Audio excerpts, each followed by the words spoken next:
तो मनुष्यता काव्य के बाद अगला काव्य है आपका पर्वत प्रदेश में पावस।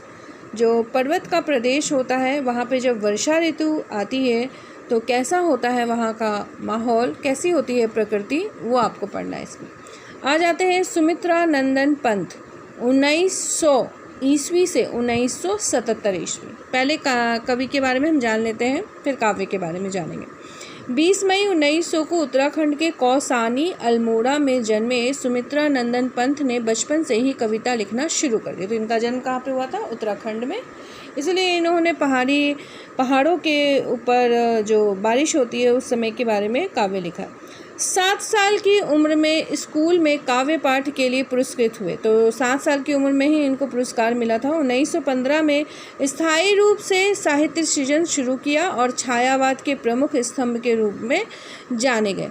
उन्होंने प्रगतिशील साहित्य के प्रचार प्रसार के लिए 1938 में रूपाक्ष नामक एक पत्रिका भी निकाली थी, जिसमें उन्होंने साहित्य के बारे में और छायावाद काव्य लिखा था और कहानियाँ लिखनी शुरू कर दी थी। पंत जी की आरंभिक कविताओं में प्रकृति प्रेम और रहस्यवाद झलकता है। इसके बाद वे मार्क्स और महात्मा गांधी के विचारों से प्रभावित हुए। इनके बाद की कविताओं में अरविंद दर्शन का प्रभाव स्पष्ट नज़र आता है। जीविका के क्षेत्र में पंत जी उदय शंकर संस्कृति केंद्र से जुड़े हुए हैं। आकाशवाणी के परामर्शदाता रहे हैं।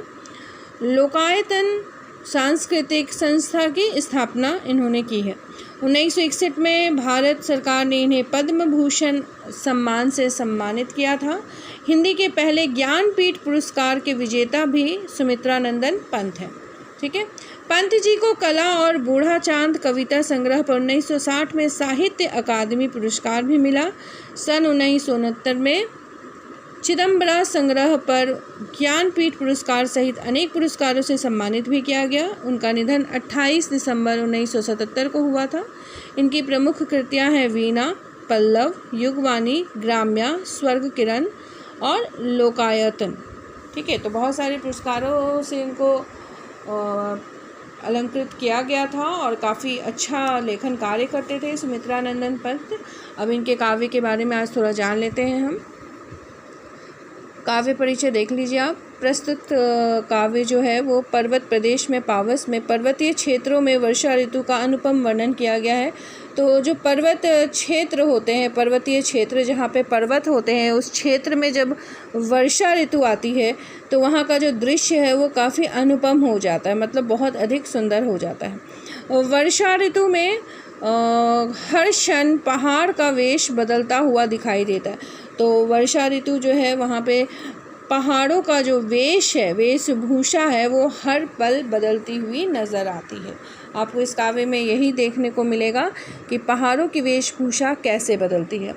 पहाड़ हर क्षण नूतन रूप धारण करते हुए दिखाई देता है। पहाड़ों पे आप देखिएगा कि हर क्षण वह बिल्कुल नया सा रूप धारण करता हुआ दिखाई देता है।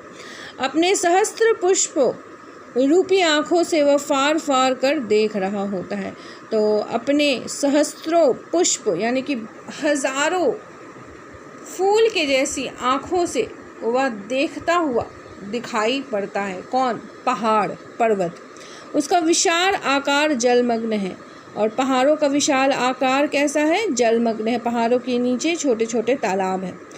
पहाड़ों में स्थान स्थान पर छोटे बड़े तालाब होते हैं।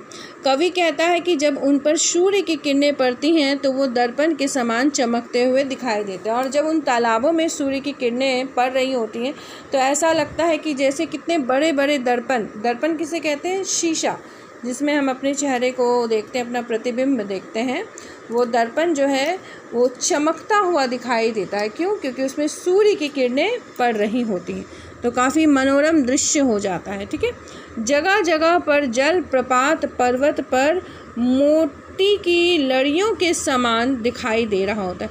तो जगह जगह पर जो झरने हैं वो पर्वत पर मोती की लड़ियों की झरना गिरता हुआ कितना सुंदर लगता है। बिल्कुल सफ़ेद सा, दूर से देखिएगा तो लगेगा कि पहाड़ों पे ना मोतियों की माला पिरोई हुई है, माला पहने हुए है वो पहाड़, इतना सुंदर वो दिखाई देता है। क्योंकि जब झरने गिरते हैं तो उसमें झाग बनता है और वो झाग दूर से बिल्कुल सफ़ेद सफ़ेद मोतियों की तरह दिखाई देता है। तो ये कवि की कल्पनाएं हैं जो आपको इस काव्य में दिखेंगी। पेड़ों व वनस्पतियों से भरपूर पर्वत शोभायमान हो रहे हैं। तो जो पेड़ हैं और वनस्पति है उससे पर्वत कैसे लग रहे हैं, बहुत सुंदर और आकर्षित लग रहे हैं। वर्षा ऋतु में जब बादल विशाल आकार में नभ में छाने लगते हैं तो ऐसा लगता है जैसे पर्वत आकाश में उड़ गया है और नीचे केवल झरनों की आवाज़ सुनाई दे रही। तो ऐसे समय में वर्षा ऋतु में जब बड़े बड़े बादल आते हैं पहाड़ और पर्वत के ऊपर तो ऐसा लगता है कि जैसे पर्वत जो है वो आकाश में उड़ रहा है, पर्वत ही आकाश में उड़ने के जैसा लगने लगता है और नीचे केवल तालाब, झरने ये सब दिखाई देते हैं, झरनों की आवाज़ें सुनाई दे रही होती हैं। तो जब वर्षा होने लगती है तब ऐसा प्रतीत होता है कि आकाश ज़मीन पर टूट पड़ा है और जब वर्षा होती है तो ऐसा लगता है कि वही बादल, वही आकाश जो है वो ज़मीन पर टूट पड़ा है, गिर पड़ा है। वो इतना आकर्षक, इतना मनोरम दृश्य होता है कि देखने लायक होता है। इसी मनोरम दृश्य को लेखक ने अपने काव्य पर्वत प्रदेश में पावस में झलकाया है। तो अब आपको काव्य है जो वो मैं समझाऊंगी, वो मैं आपको अगले वीडियो में पोस्ट करूंगी। आज आपको मैंने कवि परिचय और काव्य परिचय दे दिया है सुमित्रा नंदन पंत द्वारा रचित पर्वत प्रदेश में पावस। तो इन दोनों को आप अच्छे से पढ़ लीजिएगा। आगे अगले वीडियो में देखिए मैं आपको इसका अर्थ समझाऊंगी और साथ ही साथ ये जो है वो आपको कॉपी में लिखना भी पड़ेगा। ठीक है, धन्यवाद। Class 10th।